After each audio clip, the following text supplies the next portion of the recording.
आज प्रधानमंत्री नरेंद्र मोदी जी के जीवन के बारे में आपको दिलचस्प किस्सा सुनाने जा रहा हूँ। जी हाँ, वडनगर के एक गुजराती परिवार में पैदा हुए मोदी ने अपने बचपन में चाय बेचने में अपने पिता की मदद की और बाद में अपना खुद का स्टॉल चलाया। 8 साल की उम्र में वे आरएसएस से जुड़े, जिसके साथ एक लंबे समय तक संबंधित रहे। स्नातक होने के बाद उन्होंने अपने घर छोड़ दिया। मोदी ने 2 साल तक भारत भर की यात्रा की और कई धार्मिक केंद्रों का दौरा किया। 1969 या 1970 में गुजरात लौटे और अहमदाबाद चले गए। 1971 में वे आरएसएस के लिए पूर्णकालीन कार्यकर्ता बन गए। 1975 में देश भर में आपातकाल की स्थिति के दौरान उन्हें कुछ समय के लिए छिपना पड़ा। 1985 में वे बीजेपी से जुड़े और 2001 तक पार्टी पदानुक्रम के भीतर कई पदों पर कार्य किया, जहाँ से वे धीरे धीरे भाजपा के सचिव के पद पर पहुंचे। गुजरात भूकंप 2001। भुज में भूकंप के बाद गुजरात के तत्कालीन मुख्यमंत्री केशुभाई पटेल के असफल स्वास्थ्य और खराब सार्वजनिक छवि के कारण नरेंद्र मोदी जी को 2001 में गुजरात के मुख्यमंत्री नियुक्त किया गया। मोदी जल्द ही विधानसभा के लिए चुने गए। 2002 के गुजरात दंगों में उनके प्रशासन के कठोर माना गया है। इस दौरान उनके संचालन की आलोचना भी हुई। हालांकि सुप्रीम कोर्ट द्वारा नियुक्त विशेष जांच दल एसआईटी के अभियोजन पक्ष की कार्रवाई शुरू करने के लिए कोई सबूत नहीं मिला।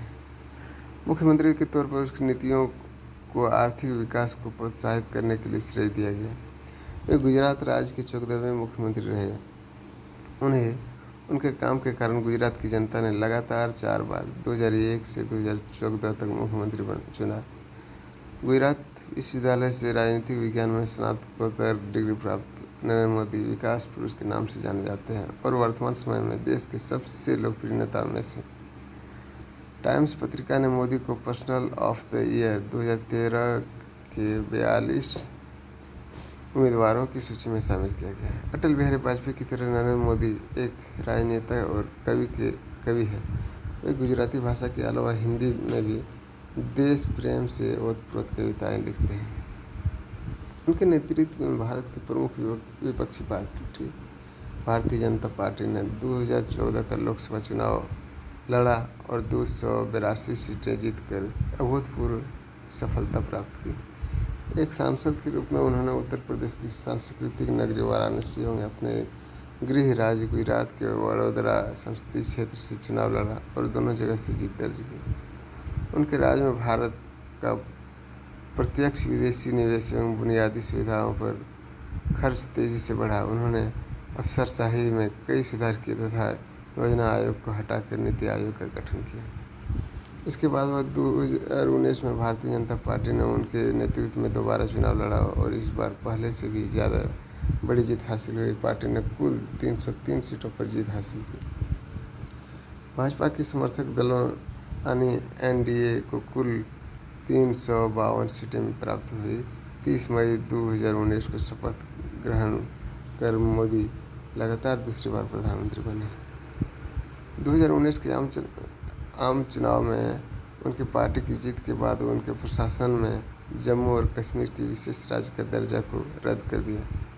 उनके प्रशासन ने नागरिक संशोधन अधिनियम 2019 की पेश किया, जिसमें परिणामस्वरूप देश भर में व्यापक विरोध प्रदर्शन हुए। मोदी अपने हिंदू राष्ट्रवादी विश्वासों और 2002 के गुजरात दंगों के दौरान उनकी कथित भूमिका पर घरेलू और अंतर्राष्ट्रीय स्तर पर विवाद का एक आंकड़ा बना हुआ है, जिसे एक बहिष्कारवादी सामाजिक एजेंडे के प्रमाण के रूप में उद्धृत किया गया है। मोदी के कार्यकाल में भारत ने लोकतांत्रिक बैकस्लेडिंग का अनुभव किया है। मोदी जी का निजी जीवन। नरेंद्र मोदी का जन्म तत्कालीन बॉम्बे राज्य के महसाना जिला स्थित वडनगर ग्राम में हीराबेन मोदी और दामोदर दास मूलचंद मोदी के एक मध्यम वर्गीय परिवार में 26 सितंबर 1940 को हुआ था। और पैदा हुए 6 बच्चों में तीसरे थे। मोदी का परिवार मोधो धांची तेली समुदाय से था, जिसे भारत सरकार द्वारा अन्य पिछड़ा वर्ग के रूप में वर्गीकृत किया जाता है। वह पूर्णतः शाकाहारी है। भारत पाकिस्तान के बीच द्वितीय विश्व युद्ध के दौरान अपने तरुण काल में उन्होंने स्वेच्छा से रेलवे स्टेशन पर सफ़र कर रहे सैनिकों की सेवा की। युवावस्था में वह छात्र संगठन अखिल भारतीय विद्यार्थी परिषद में शामिल हुए। उन्होंने साथ ही साथ भ्रष्टाचार विरोध व निर्माण आंदोलन में हिस्सा लिया। एक पूर्णकालीन आयोजन के रूप में कार्य करने के पश्चात उन्हें भारतीय जनता पार्टी के संगठन का प्रतिनिधित्व मनोनीत किया गया।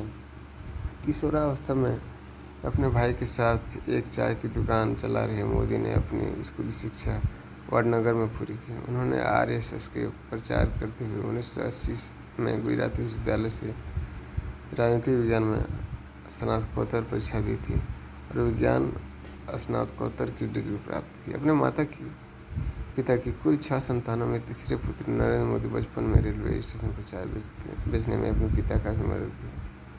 वडनगर के ही एक स्कूल मास्टर के अनुसार नरेंद्र हालांकि एक औसत दर्जे का छात्र था, लेकिन वाद विवाद और नाटक प्रतियोगिता में उसकी बेहद रुचि थी। इसके अलावा उसकी रुचि राजनीतिक विषयों पर नई नई परियोजनाएं प्रारंभ करने की भी थी। 13 वर्ष की आयु में नरेंद्र मोदी की सगाई यशोदाबेन चमन लाल के साथ कर दिया गया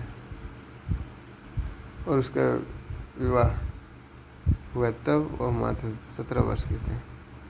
फाइनेंशियल एक्सप्रेस की एक खबर के अनुसार पति पत्नी ने कुछ वर्ष साथ रहकर बिताए, परंतु कुछ समय बाद वे दोनों एक दूसरे के लिए अजनबी हो गए, क्योंकि नरेंद्र मोदी ने उनकी कुछ ऐसी ही इच्छा व्यक्त की थी, जबकि नरेंद्र मोदी के जीवन लेखन ऐसा नहीं मानते। उनका कहना है उन दोनों की शादीशुदा जरूर हुई, परंतु वे दोनों एक साथ कभी नहीं रहे। शादी के कुछ वर्षों बाद मोदी ने घर त्याग दिया और एक प्रकार से उसका वैवाहिक जीवन लगभग समाप्त से हो गया। पिछले 4 विधानसभा चुनाव में अपने वैवाहिक स्थिति पर खामोश रहने के बाद मोदी ने कहा कि यह विवाहित रहने की जानकारी देकर उन्होंने कोई पाप नहीं किया है। मोदी के मुताबिक एक शादीशुदा के मुकाबले अविवाहित व्यक्ति भ्रष्टाचार के खिलाफ जोरदार तरीके से लड़ सकता है, क्योंकि उसे अपनी पत्नी, परिवार और बाल बच्चों की कोई चिंता नहीं रहती। हालांकि मोदी ने शपथ पत्र प्रस्तुत कर यशोदाबेन को अपनी पत्नी स्वीकार किया है। नरेंद्र मोदी जब विश्वविद्यालय के छात्र में थे तभी वे राष्ट्रीय स्वयंसेवक संघ की शाखा में नियमित जाने लगे थे। इस प्रकार उसका जीवन संघ में एक निष्ठावान प्रचारक के रूप में प्रारंभ हुआ। उन्होंने शुरुआती जीवन से ही राजनीतिक सक्रियता दिखाई और भारतीय जनता पार्टी का जनाधार मूलभूत करने में प्रमुख भूमिका निभाई। गुजरात में शंकर सिंह बघेल का जनाधार मजबूत बनाने में नरेंद्र मोदी की ही राजनीति थी। अप्रैल 1990 में जब केंद्र में मिली जुली सरकारों का दौर शुरू हुआ, मोदी की मेहनत रंग लाई जब गुजरात में 1994 के विधानसभा चुनाव में भारतीय जनता पार्टी ने अपने बलबूते 2/3 बहुमत प्राप्त कर सरकार बना ली। इसी दौरान वो राष्ट्रीय घटनाएं और उसके देश में घटी पहली घटना थी सोमनाथ से लेकर अयोध्या तक की रथ यात्रा, जिसमें आडवाणी के प्रमुख सारथी की भूमिका में मोदी का मुख्य सहयोग रहा। इसी प्रकार कन्याकुमारी से लेकर सुदूर उत्तर में स्थित कश्मीर तक की मुरली मनोहर जोशी की दूसरी रथ यात्रा में भी मोदी की ही देखरेख में आयोजित हुई। इसके बाद शंकर सिंह बघेल ने पार्टी से त्यागपत्र दे दिया। इसके परिणाम स्वरूप केशुभाई पटेल को गुजरात का मुख्यमंत्री बना दिया गया और मोदी को दिल्ली बुलाकर भाजपा में संगठन की दृष्टि से केंद्रीय मंत्री का दायित्व सौंपा गया। 1994 में राष्ट्र मंत्री के नाते उन्होंने 5 प्रमुख राज्यों में पार्टी संगठन का काम किया, जिसे उन्होंने बखूबी निभाया। 1916 में उन्हें पदोन्नत करके राष्ट्रीय महामंत्री संगठन का उत्तरदायित्व दिया गया। इस पद पर वह अक्टूबर 2009 तक काम करते रहे भारतीय जनता पार्टी ने अक्टूबर 2009 में केशुभाई पटेल को हराकर गुजरात के मुख्यमंत्री पद की कमान संभाली। इस तरह था नरेंद्र मोदी का जीवन। अगर आपको ये वीडियो अच्छा लगे तो लाइक करें, शेयर करें, सब्सक्राइब करें। जय हिंद, जय भारत।